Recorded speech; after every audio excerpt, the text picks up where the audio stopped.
99% of cops, what are they doing? Oh, so you have the key. You lied to me. Do you know lying to a cop is against the law? The girl was outside with the baby and like a friend. And I go outside. Hey, what's going on? She's like, I don't have any issues with him taking the baby. He's not going to do anything to the baby. I'm not worried about violence or anything like that. Hey, man, what's up with her keys that she can't find her keys? I don't know. That ain't my effing problem. And I go, okay. I said, would it be the worst idea if you help me find? I'm not going to help you. That's her problem. So I said, my man, I go, what do you want here today? You want your daughter, right? And I go, my man, how are you not going to become friends when you're lying to me, dog? Like, come on, brother. We starting off on the wrong foot. And I go, I'm going to help you out, but you can't lie to me no more. And I said it in that tone, and I'm laughing with him. And he goes, all right. He had the key. No cop out.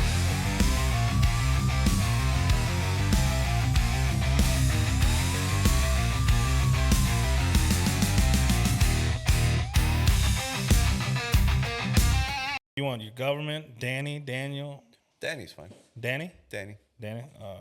Officer Danny Safe. There you go. Is that what they call you? Is that what They're starting to.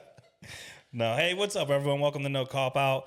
I'm your host, Ish, and we're here with Daniel Herrera, which is, he came a long way to come on the podcast. I appreciate you for traveling all out. Before we get into that, me, I love to train, jiu-jitsu, firearms instructor, defensive tactics instructor, and the whole premise of No Cop Out is to have genuine, intentional conversations with people. I also host another podcast, so in hosting that, got together with the folks over at Immobilize who sponsor the podcast, and they created the Halar Tech Light, which is one of the first of its kind. It's an optical disruption light. So I appreciate you guys for sponsoring the podcast, and that's why we're here today. So I appreciate you. This is Danny Herrera. Tell us a little bit about yourself. What got you into law enforcement? Well, first of all, thank you for having me. And as I said off the air, law enforcement was not in my plans like at all. Like, I'm 43 years old now, so I grew up late 80s, 90s. Good era. Yeah, great. Nothing better than 90s hip hop, man. So I often joke that, because I'm a teenager in mid 90s, I often joke that I was a Hispanic Tupac. Okay, I had a serious identity crisis, right? So at that time, it wasn't cool to like cops, right? So it was never a thing that I wanted to grow up to be a cop at all. No family in law enforcement at all. I was gonna be a Major League Baseball player, bro. Grew up in Hialeah, Florida, okay, in Miami-Dade County. Very humble beginnings. My parents, who are still together, my sister, older sister, younger brother, us five. I call it the core five. That was my family. We had our struggles, dude. Like we grew up very, very humble beginnings, but damn it if we didn't have a lot of love. I live in the city where I work, and that's why I tell people, that's why I can see somebody I arrested in Target. When I see somebody I arrested, bro, I can be off duty as whatever. Yo, what's good, man? How are you? Hey, Herrera, how you been? There's people I've arrested have my phone number, and they'll keep tabs and how you been, blah, blah. I treat people with respect, bro. There is the very few that, because I always say, listen, you cross certain lines, there's no negotiator, Danny. There's none of that. Like, don't get in my bubble. Definitely don't touch me, But besides that, again, I got to be empathetic to, at this moment, you did what you did. It's easy to judge somebody, or you're a terrible person. No, what are you going through? So I was a school teacher before I became a police officer. I taught in the city where I live in. So that's another thing. I see former students all the time. I see people that I've helped in the community as a police officer. It hits, And so for me, it's all about building community. And I always tell people, man, I just happened to become a police officer. But I also have a past. I was that dude. If I got pulled, or when I would get pulled over, I was bumping NWA, man. F the police. And I thought I was super cool. But then I tell my kids, but then when they were coming, I was like, yes, sir. And I was like, yeah, but like growing up, I was the same, humble beginnings, and I had my past. But one thing I always had was respect, right? Because growing up, how I grew up, these were the men and women who can ruin your life. Oh yeah. So you don't ruffle feathers. You mentioned being a teacher. How do you transition from being a teacher to then going into law enforcement and then going full circle, right? Because now you're an SRO. I graduated at 18. I was going to be a firefighter. I was going to be with the real heroes, right? And cut the show. So I was going to be a firefighter, and I was going to start EMT school. And like a week before MT school starts, I lose somebody close to me to a car accident. Okay. And so I end up going to class first, like the orientation, a week later.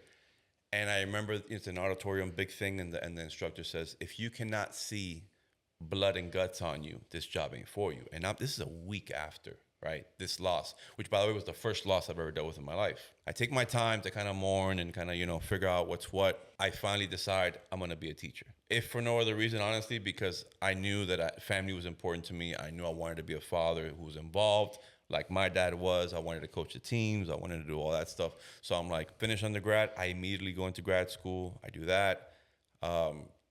Get degrees in ed administration, all that stuff.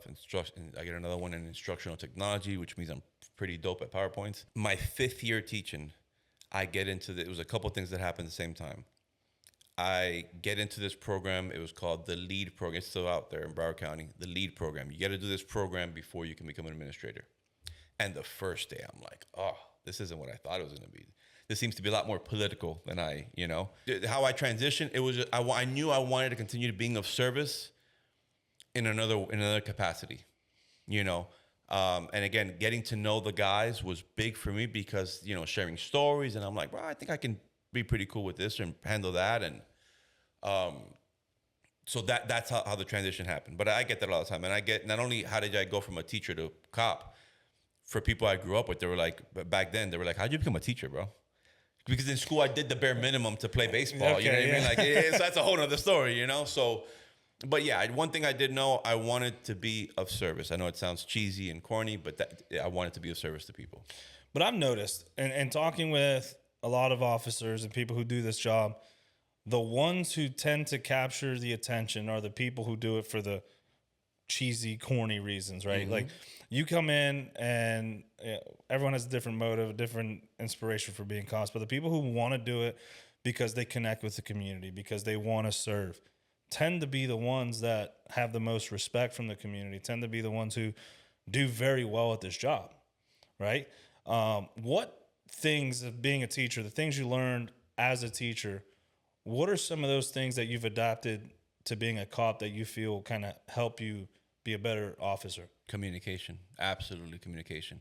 I was that dude at elementary school. I wanted to be in the back. I didn't want to get called on for anything. So I had to get out of my shell. And honestly, I didn't really get out of my shell to the end of like undergrad. And I went to a very small Catholic university where like there was 12 students in these classes. They're all like education majors. So I'm seeing the same people over and over. Not until my senior year, maybe did I start to open up. Being a teacher, there's a certain way, you gotta be like a chameleon, right? There's a certain way you communicate with children. Because I had little ones. I started in 2nd grade, if you can believe that. Now you talk to the parents, you guys speak another kind of way with the parents. Administration, your bosses.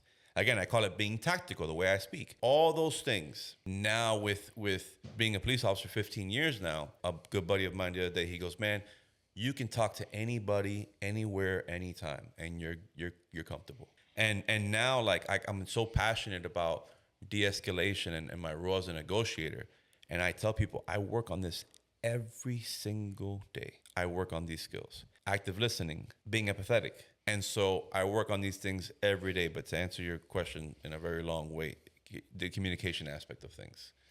How did you get into becoming a hostage crisis negotiator? Was that something that was put on you, or was that something you decided to take on given your so like role? Most people, when I started law enforcement, like what, because now I teach the new hires, and I always ask this question, what do you want to do? 90%, right? I want to be a detective, and I want to be on SWAT. And I'm like, cool. But do you want to be a husband? Do you want to be involved in your kid's life? Because something got to give there. So like most, the second that I wanted to become a cop, I wanted to be in street crimes, and I wanted to be on SWAT.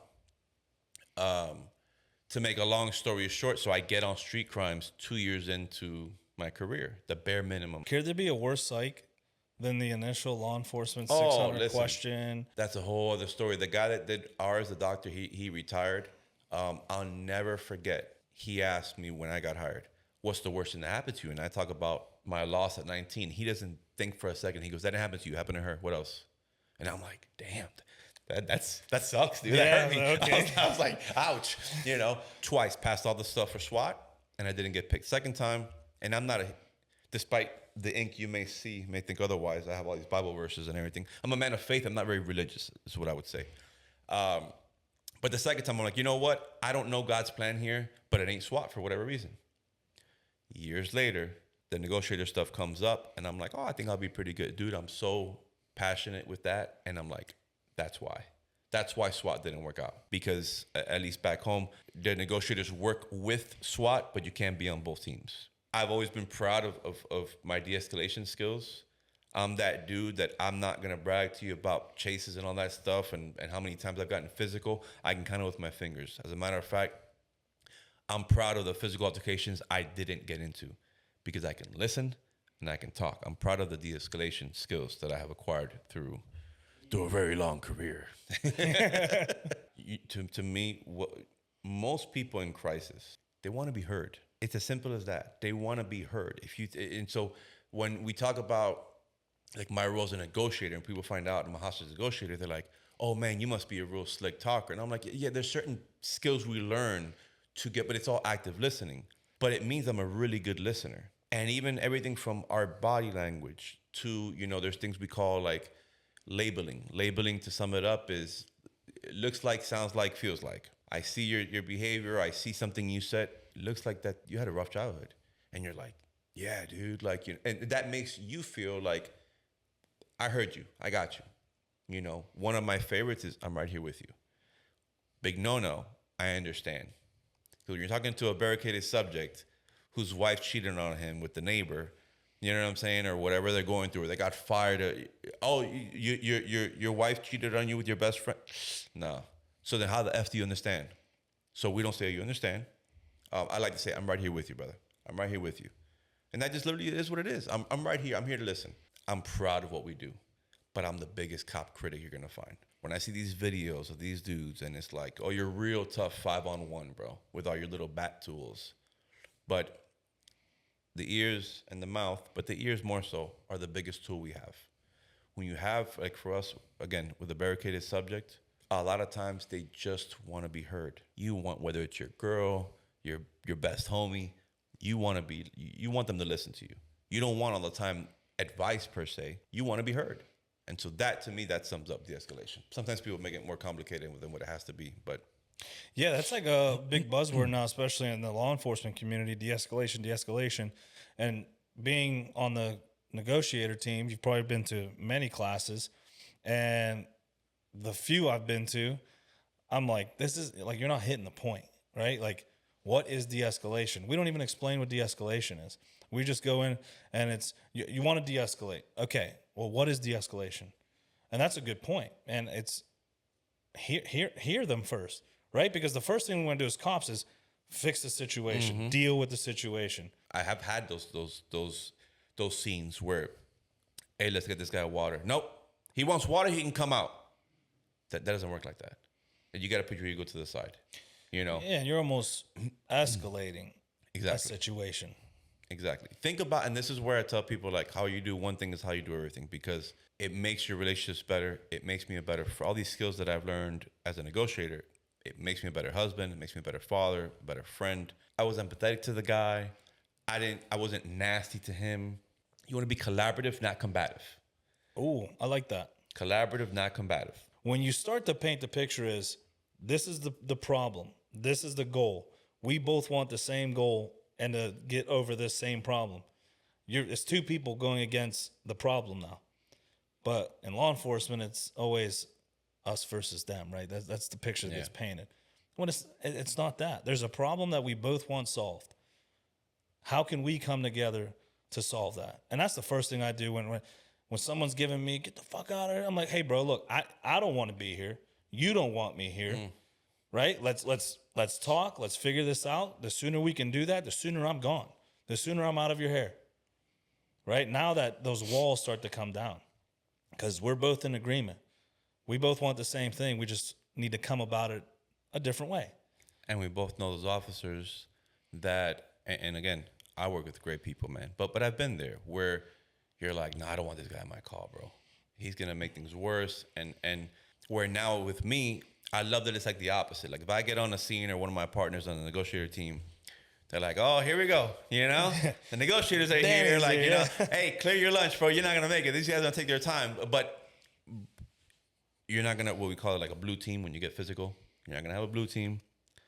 No one's gonna go to jail unless unless they absolutely have to. Or again, we're gonna be collaborative. And I'll give you a quick story on that where because even though I'm a school resource officer, I like working my little weekend overtime shift. So back home, it's day shifts like 7 a.m. 2 p.m. And thank God. And I tell the young officers, don't rely on like the overtime and the off duties. Like when you're gonna buy a house, like don't get crazy, you know. So thank God, I don't need the money, but I don't ever want to lose sight of being a street cop. So I'll work these overtimes, and it's sounds cliche, but I'm like, I'll look at the lineup and I'll be like, oh man, awesome, bro. I get to catch up with this guy today or this guy I haven't seen in a while, you know? And 15 years later, man, like I tell the new people, you know, when you see me on the road, why am I so happy? Because I don't forget where I came from. The new people, when I teach them, they're just about to start like FTO. And I'll tell them, you know how you guys right now, you can't wait to go out there and do the Lord's work, man, right? Keep that energy 5 years from now, 6, because why do I teach these classes? Then 3-4 years from now, I'm going to run into you guys and you guys are all disgruntled. Remember your why. And I said, mark my words, when you see me in a big scene or a big training where there's a lot of officers, if there's 12 dudes talking smack, complaining about everything over here, I'll be over here. I don't want nothing to do with it. And I also find that when you have choices where you can do other things, they're the ones that appreciate where you're at the most.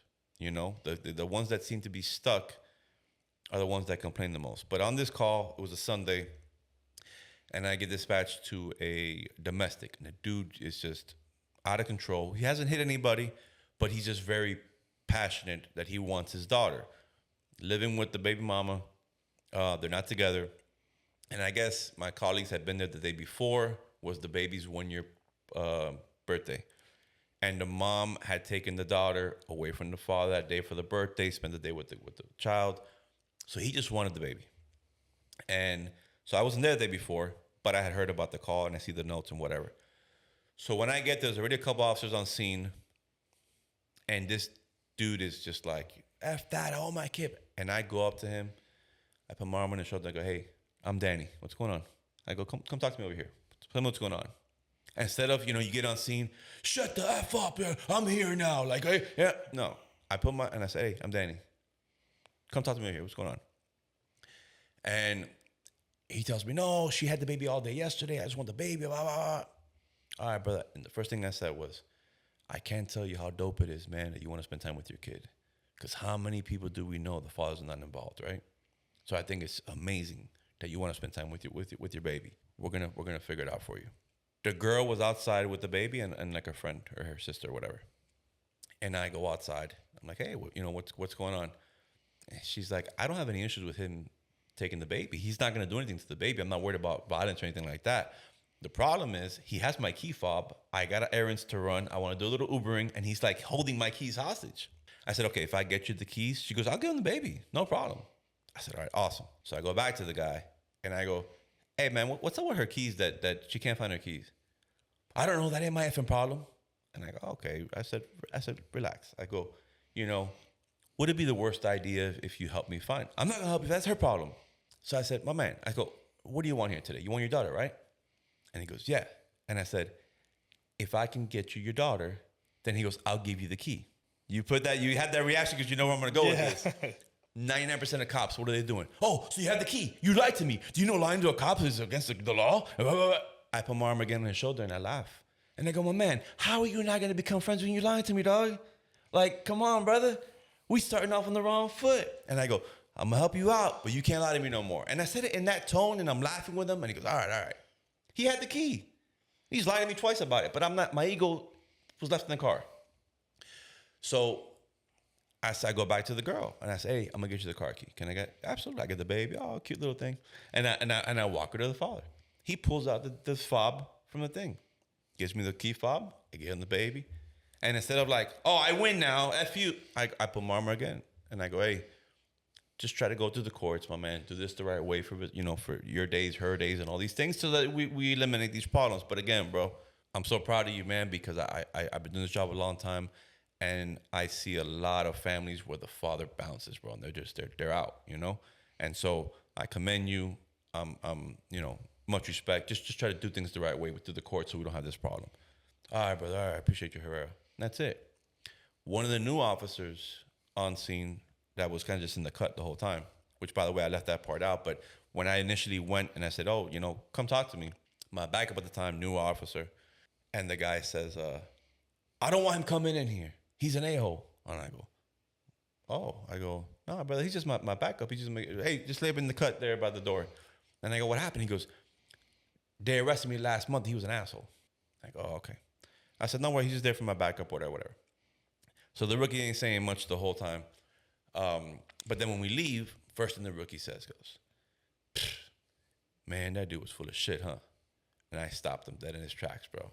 And I'm not that dude, bro. Like, I don't pretend that, you're 10 years in, I'm 15, we're still learning, right? And you're never going to master the job. I hate the word, like, master this or master that. Again, how we do one thing is how we do everything. Jiu-jitsu, the weight room, there's no finish line to these things. Whenever I can help. So I said, let me ask you a question. Do you think that I made him feel, the guy, like he was full of shit? And he's like, no. And I go, exactly. And who won today? Every damn buddy. He got his kid. The girl gets to do her errands. I don't have anyone in the back of my car. I don't have more paperwork. I don't have a blue team. No one got physical. Leave your ego at the door, bro. This was not, it didn't have to be more than what it was. But if you had the wrong approach, it would have blown up to this big thing that it didn't have to be. Yeah, and to piggyback off that, how often do we hear, oh, that's a civil matter? Go to the judge, it's a civil matter. Not my problem. Which could have easily, you could have easily done that, right? You took a little bit of time to go, okay, I don't have to do this, but let me see if I can kind of be like a middleman here, right? And I think that leaving your ego at the door is huge, right? Because it's easy to go, well, I got 10 calls pending. Hey, civil matter, deal with it, call a lawyer, go through the courts. Goodbye. When I would interview people, especially as a detective that we had more time to do these things, I would always, the first 5-10 minutes, how many people do you know? You get the suspect in the interview room. Okay, so on this date, where were you here? Bro, I wouldn't even open my case file. About 10 minutes. I'm just shooting the shit. I'm looking at a tattoo. Oh, that's dope, man. Where'd you get that? Oh, man, look. Bro, they made me, they used to make us cover our stuff. So I would have my sleeves on, but I'd be like, bro, they made me cover it, bro. I'm going to show you. Look at it. You know what I mean? And what it means to me. And they'd be like, oh, that's dope, bro. And I go, nah, I got this, whatever. 5-10 minutes, you forgot why you're in that room with a detective. You're just talking to some dude, who's got similar interests. Or we were talking earlier about, or they're wearing a Biggie shirt. I'm like, you effed up, right? The moment you put that shirt on this morning, you effed up. We didn't know we were going to see each other. But now you're in my room. You're wearing a Biggie shirt. I'm Tupac all day, bro. So, but you again, building rapport. I want them to to feel they're just talking to a dude, man. It's tough, dude. Like we go through things that, and now again, there's so much information out there, and like whatever it is that like most people get 4 trauma experiences a year, and we get thousands, right? Yeah. And man, do all the things, do all the lifting, I ride a Harley, I do jiu-jitsu, I got good friends, all these things to keep your mind sharp. Because when I hear these officers killing themselves, I'm like, what is going on, dude? How can someone get there mentally that they make that decision, right? And then you'll find yourself cut away from everyone, having thoughts, and you're like, oh damn, I gotta get to the gym, or I gotta start talking to people. So like it can happen to anyone, man. And then when it gets close to home, like you start talking to coworkers who are kind of going through these things, and you're like, bro, let's go grab some food, let's go take a walk, let's go do something. Like, it's very important to leave no stone unturned, especially when it comes to your mental health, because it'll creep up on you, man. It's like a snowball effect. The longer you ignore it, the longer you put it away, it's just gonna keep building and building, and then who knows when the floodgates open. And not to put you out there, and you don't have to answer it, but 10-year career, right? How many times have you gotten called by somebody and be like, hey, I heard you were on this call. Are you okay? Dude, zero. Okay, I've had one. And so one of the things, and again, not to get to whatever, but so I've wrestled with being in a place in my life where, never say never, but I don't really have any intentions of becoming a sergeant. Because I'm in a place in my life where, like, I always say, like, my life balance is so freaking dope, man. Like, and I don't want to mess with it, you know? And But I started thinking a while ago, okay, if I was a sergeant, why would I want to be a sergeant? What can I do? And what I realized was a lot of the things that I can do as a sergeant, I don't need stripes to do it. And so that's one of the things that I've been doing it because of where I felt through the years I didn't get what I needed to the question I just asked you. And so now, like in our agency, they call them like MIs, like major incident emails, right? So we could be done with this podcast. I can get my phone, and when I turn my phone back on, I may have 2 major incident emails, a robbery that happened while we were talking or whatever, So I'll wake up to, I'll have emails of critical incidents. And what I started doing about a year and a half ago, if I saw suicide, for example, or baby drowned, and it gives you the quick synopsis of the incident, and it'll say handled by, and it'll be the primary officer, and I see Ish Lopez. I'm gonna text you, hey brother, I heard you were on this call. Are you okay? I can't tell you how many times people come up to me, because this is texting or whatever, but when they see me, they give me a hug and they're like, D, nobody does that, bro. Thank you, brother. I appreciate that. And it's not because I'm trying to be Mr. Cool, whatever. It's because I needed that call, that text many times. Ish, I got it once, bro. I'm getting goosebumps now thinking about it. And that's a good thing to point out too, because like I could be doing that more. Like I try to do that, but life gets in the way. That's no excuse, man. It's a text or an email. How oftentimes do we see those and we go, yo, hey, what happened? Like, tell me what happened. Now we're forcing them to kind of recount it. And then we're like, oh, dude, what'd you do? And they tell you what they did. And then you're like, oh, man, that's crazy. And then the conversation ends. And the one question you should ask is, hey, how you feeling? You good? You all right? Even if no, I'm good.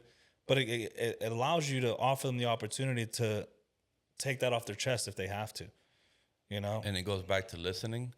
I know nowadays we're big texters. I'm a little bit old school. Sometimes make the phone call, man. You like emails, huh? Like typewriters, make the phone call, man. Because not even through text sometimes can you get your point across. My worst call to date was my second year in the job, and I dealt with it at the time, and for the most part, I was good. 7 years later, dude. It's all I thought about.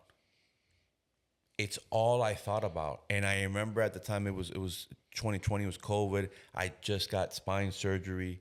And there's a lot of things going on. And it was all I was thinking about was this call 7 years prior, it was a 10-year-old boy who got run over. And so many parts of that call hit home for me. Cuban family, the dad, he's talking to the kid, pool of blood, and you see him gasping for air, and the father in Spanish is like, respond, papi, respond to me, And then you see the boy stop moving. And the dad's reaction, I can close my eyes at any point and remember that, right? And it's one of those moments where I always tell people, you think you know what you want to do or that you could do this job. And there's certain moments where you're like, yeah, bro, I was made for this. You know what I'm saying? And that was one of them because on scene, I just did the job. It's almost like I became a robot. When the call was done and I get in the car, I cried like a baby. Okay? And again, this is going back like 2012, 2013. But in 2020, it's all I can think about. And I remember being at a diner with my wife, and I had surgery a few weeks later, so I don't think I was even driving yet. And I got no shame. Again, I told you from the jump, I'm an open book. And we're having a breakfast, and I go, I can't stop, babe. And she said, what? And I go, I can't stop thinking about it. Bro, I start bawling, bro. This happened 7 years earlier. I'm like, what is going on? She's like, babe, what is going on? And I go, I don't know. I close my eyes, that's all I see. And, that was the only time that night of that call, I got a call from one of the captains. Hey, I heard you were on this call. Are you okay? It's not the only time I could have used that call. You know what I'm saying? Yeah. And so, again, I just try to pay it forward. But PTSD is a real thing, man. No, I remember you talking about that. I had a call where a 12-year-old hung herself off her bed. And we go in, and she's dead, but her eyes are open. And the mom's crying, help her, help her, help her. And I'm like standing there. I'm like, oh, man, medics already pronounced her. And then my lieutenant's like, hey, do CPR. And I'm looking at him like, what? He's like, do CPR. So I'm like, whatever. I'm doing CPR. He gets the mom out of the room. Things, happen. We let her know, like, hey, she's gone. I pull this out. I'm like, why'd you make me do that? He's like, dude, because to the mom, that was hope. Like we wanted to show her, give her some sort of comfort in this chaos. Fast forward, I go to a hanging 2 years ago. So this happened maybe 7 years ago. 2 years ago, I go to a hanging. I cut the dude down, and I saw the little girl. And I was like, oh, like it was the weirdest. You see it in movies, right? Like the flashback, stuff like that. That's exactly how it happened to me. I saw the little girl there, and I hesitated. And I left her. I'm like, holy fuck, dude. Like, am I okay? Like, you start having that conversation with yourself. You're like, that was so weird that I just saw that here. And I had conversations with friends and stuff, but that was me reaching out to people like, dude, like, that shit was so weird. Like, did that ever happen to you? Like, I saw that little girl from years ago today. And they're like, dude, like, next thing you know, it's 2-3 hour conversation. And I kind of felt better, but like, I never dealt with that. I got into do CPR. Okay. Do CPR. It's over. I'm like, why did I do that? Oh, to give her comfort. Fuck. What about me? Like, or what about the men and women who deal with that shit? Like, what are we doing? And after that call, your day was done, right? Yeah. Not like you had 5 calls holding. No, yeah, that was the beginning of the shift too. So now we have to deal with the raccoon in the yard and 2 people arguing because they didn't get their meal right or something like that. And I'm still processing what happened or ignoring it. Then we go home, shower, eat, and we turn on the TV or whatever, and we try to pretend it never happened. But this is how many incidents like this do we go through every day? Do our colleagues go to every day, and we don't even do the little simple thing of like, hey, are you good? You all right? Like, do you want to talk? No, that's cool. If you need to talk, most people will never know. It's the ministry of presence, bro. Yeah. The ministry of presence. People don't realize how important that is. Where, again, sometimes I don't want to vent. I just want to sit by my wife and just be in the moment or watch a show or whatever it is. Sometimes, and I'm a big believer also where, you need a community because, again, married 18 years, my wife can't be everybody for me. I've always, grown up with trust for me is a big thing. And so small circle and to an extent, yes, but I've put myself out there a little bit more and I'm seeing, man, there's some amazing people out there, amazing people. I mean, with this whole book thing and the gram and all that stuff, it's crazy. I've gotten some genuine love and I'm like, bro, these people have, and you're one of them. These people have no reason to respond to me and be so awesome to me. You know what I'm saying? Who am I? Dude, I've talked, this is our first time meeting for people who don't know. Yep. But just in your interactions, obviously very intentional. I would tell them, dude, this dude, super dope. Yeah. They're never met him. Yeah. But I'm like, nah, just you can tell, right? The way people talk to you, the how they talk, how they communicate. You've been pushing the podcast. You've been, asking questions. You've been reaching out. Hey, how's your day been? I'm like, who the fuck is this dude that asked me about my day? He don't even know me. But you've been doing that. And I already knew coming in, I'm like, this dude's going to be a dope dude to know, a dope dude to keep in your circle, and a person to have a good conversation with. Yeah. And to get on lighter things, you mentioned your book. How did that come about, man? You made it to street crimes. Mm-hmm. You became a cop. You're on the crisis negotiator team. Yeah. Now you have Officer Danny. What's it called? Officer Danny always keeps it safe. Always keeps it safe. Oh, there you go. Yeah. So tell us a little bit. By the way, this is a negotiator coin for you here. Hey. And this copy for any little ones in your life. The book's called Officer Danny Always Keeps Us Safe. So I always had a passion for school safety because I have kids. And again, what I said earlier, supportive of our brothers and sisters in blue, but super critical. So I was that dude, who's your SRO? What are the qualifications? Is that the guy that I saw kind of overweight? Jesus Christ. You know what I mean? I'll be like, oh, God. If things pop off, this guy or girl or whatever. That's the first person to show up. Exactly. And during my first year as SRO, Stoneman Douglas happens. because I started August 2017, February, Valentine's Day of 2018 in Stillman Douglas, about 30 minutes from where I live. So that really, really hit home because it was so close. And it just seemed that every, month or so, there was lockdown drills at my kids' schools. And at certain times we had 3 different kids in 3 different schools. And I remember just feeling helpless as a dad because now I'm at work, I'm at my school. And not that I'm like super anything, but no one's going to be more prepared than I am. So if something pops off at my school, I'm pretty confident of what's going to happen there. But at my kid's school, I don't know this SRO at their school. I don't know their qualifications. Are they that dude that just went to finish their career and do nothing? And again, not to get into whatever, but look at the backlash from Stillman Douglas, right? What did the SRO? Not a great reputation, right? Because he could have responded and he didn't. And he was that typical SRO on the way out. I'm going to have this cush job here until I just, send in my paperwork and I'll be done with it. So there was every time there was a lockdown and I would hear about it, I would, damn, bro, like what's going on over there? I also have the background, obviously, as a teacher, where I'm like, teachers have to teach these things now that they're not equipped for. You didn't go to school to teach law enforcement stuff. That's basically what this is. There was one incident that really, really like kind of triggered me where whatever the threat was, my wife has to leave work, pick up my youngest and my niece who were going to the same school. So that was a very impactful moment for me because I'm like, again, there was another time where my son's like, Papi, we had a lockdown drill and they made us go under the table. I'm like, that's a tornado drill protocol, bro. Like, what are you doing? So ultimately, the passion for school safety was always there. I ended up going through FLETC. I don't know, you're familiar with FLETC? So in Glencoe, Georgia, I get certified in 2016. While I'm in street crimes, I get certified as an instructor for active shooter. You're in street crimes. What are you doing taking an active shooter course? Again, if something popped off, I wanted to be the best trained available, but also how can I help others be trained? Because I may be training the person who's going to be at my kid's school.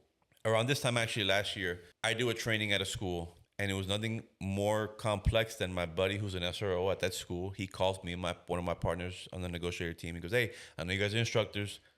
I know you guys teach active shooters, stop the bleed. Can you come to my school and deal with this? Because I don't really feel prepared to do it. I'm like, absolutely. So we go and we teach the teachers and the staff. And the best way to describe it for me, at the end of that training, seeing the teachers engaged, seeing what they did not know. Because again, it just wasn't their job. It's kind of scary, ain't it? Exactly. They didn't know standard protocols for lockdowns. Stop the bleed, forget about it. Like, is this a tourniquet? And it's like the Israeli bandages. I'm like, oh, baby Jesus. You know what I'm saying? So, but seeing how engaged they were, how much they got out of the training, it was on Friday, I'll never forget. I leave that training, I call my wife, and I was on an adrenaline high, like if I just talked out a barricaded subject, because of how good I felt and how much they got out of the training. So I was like, that was a very impactful day. I made a post about it on the gram because that was like the day where I'm like, how can I do this more and reach more people? I can't be everywhere at once, especially once the school year starts. I got to be at my school. But I also had a buddy in jiu-jitsu who had given me the idea, dude, maybe you should write a book. And I'm like, shut up, dude. You're like the third person who's told me this in a minute. And I'm like, well, I would love to, man. And I go, and it was literally the day after that training that I did, because it was a Friday, the training, Saturday was open mat. And I'm just shooting the shit with my boy at the end of open mat. We're all beat up and sweaty and whatever. And I go, man, because also he wrote a book. He does speaking engagements. He owns a business and all this stuff. And I'm like, dude, I kind of want to get into that, man. Like, I want to be able to reach more people. And he goes, look, man, you should write a book. And I'm like, bro, say less. And he goes, you got to find out what your niche is. And I go, well, I want to do officer safety.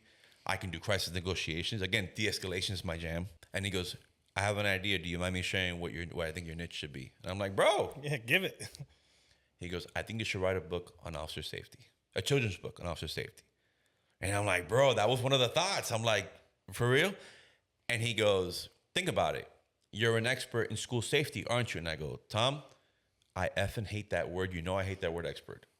I want to be 95 still learning. I'm not an expert in anything.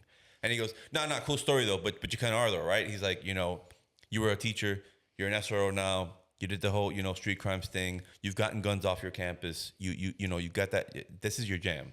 You're kind of an expert. And I go, again, don't say the word. I'm going to choke you out again. But, but I go, I love the idea.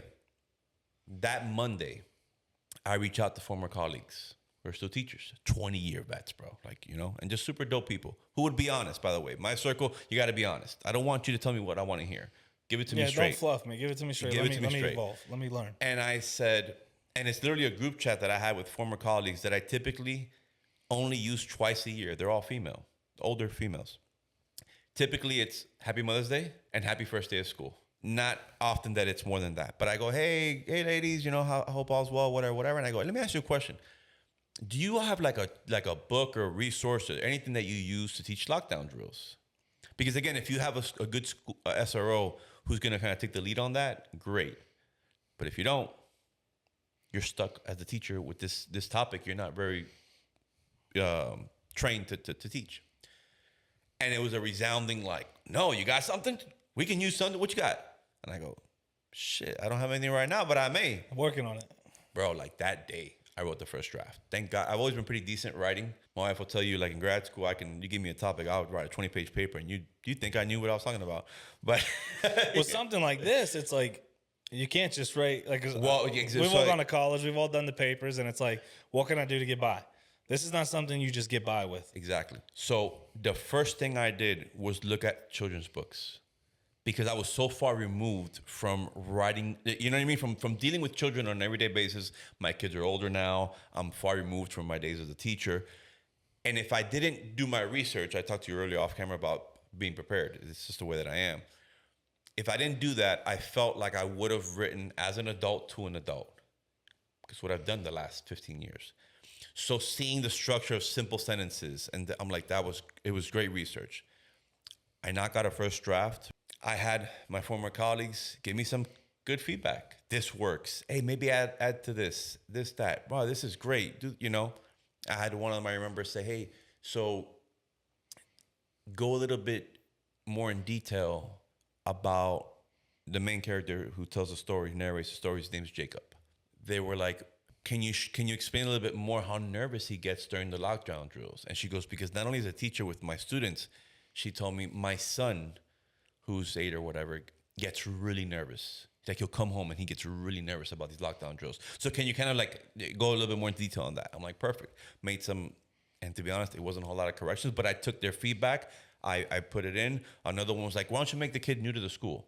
So that on top of everything else, at the end of the book, we have the SAFE plan again in a very easy to cut out 8x10 for teachers, parents, that if you wanted to cut it out and put it in a nice frame 8x10 and put it in the classroom for easy access, you have that availability if you want it. Oh, so Amazon's probably the easiest. It's all over where books are sold online. It's Walmart.com, Barnes & Noble, Books A Million. One message. What's one message you can give to the listeners? We've talked about a lot of things: training, officer safety, negotiator, communication. If you can give people one message who are listening that they can take from this episode, what would that be? Always be of service to others. All the great things in my life I have gotten by the grace of God and the help of others. And all the bad things in my life have been 100% my fault. It's not about you. It's about how can you help the next person. So if anything, one message to finish, that's it, man. Show appreciation, help the next person. Don't get down. I get it, and we're our own worst critic and we're our own worst enemies. Help that newer officer. Remember your why. Remember when you started. Remember when you wish you had somebody reach out, hey, are you okay? No, I appreciate that. Where can people follow you online if they want to kind of follow what you're doing with the SAFE program, your book, or maybe they kind of like how they resonate with you, they have more questions about jiu-jitsu? Where can people follow you? Absolutely. So the best place would be on Instagram. It's at Officer Danny Safe. Okay. I also have a Gmail, officerdannysafe@gmail.com. But the Gram's probably the best way to get in contact with me. It's pretty simple. We want to connect. Mm-hmm. We want that interaction. And when you meet someone who thinks like you, and it just works. It's hard to explain. Well, bro, I appreciate you for coming all the way out to Pittsburgh to share your story and what you've been doing. Make sure you check out Officer Danny Safe online. Grab the book, learn something, teach your schools, and this is the one with Danny. And I really appreciate you again, man. You've been nothing but phenomenal. There's people that I always say that you think they're like cool dudes. You're better than what I thought, brother. Ah, well, it's like, well, I appreciate that. All right, appreciate you. you. You flatter me, bro. I appreciate it. This is No Cop Out, and we're out. Later.